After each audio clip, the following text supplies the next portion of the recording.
Во время оглашения приговора обвиняемый в жестоком убийстве был эмоционален и в комментариях себя не сдерживал. Спустя 19 лет после расправы он так и не признал вины. И до того, как конвоиры защелкнули на его запястьях наручники, заявил, что стрелял не он, а соучастник, который избежал от наказания в Россию.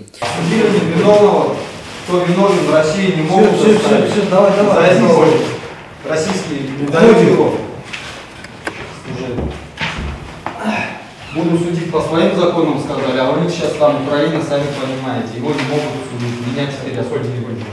По данным суда, именно Ринат Газизов, а никто другой, произвел 2 выстрела из ружья. План жестокой расправы они разработали с другом Юрой. После убийства тело подельники выбросили в яму уличного туалета. Улики сожгли и бросились в бега. Долгие годы им удавалось уходить от наказания. В марте этого года задержали Газизова. Второй подозреваемый сейчас действительно находится в России. В ходе судебного следствия было установлено, что Харитонов, бывшая фамилия, сейчас в настоящее время фамилия Вильданов, Вильданову не было предъявлено обвинение. Ему дано было статус свидетеля, и он по делу был допрошен только в качестве свидетеля. В отношении него дело возбуждено, в настоящее время выделено в отдельное производство, ведется расследование. Государственный обвинитель запросил подсудимому 17 лет лишения свободы, но решением суда задержанного приговорили к 10 годам, которые он проведет в учреждении средней безопасности. Суд приговорил Газизова Рината Рафаэлевича признать виновным в совершении уголовного правонарушения, предусмотренного по части 1 статьи 96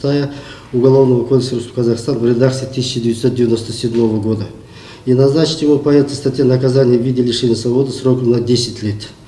Отбывание наказания назначено в учреждении уголовной исполнительной системы средней безопасности. Осужденный намерен обжаловать приговор в апелляционной коллегии. Сия Новикова, Эрлан Бексейдов, Абзал Турабеков, информационная служба телекомпании «Утрар».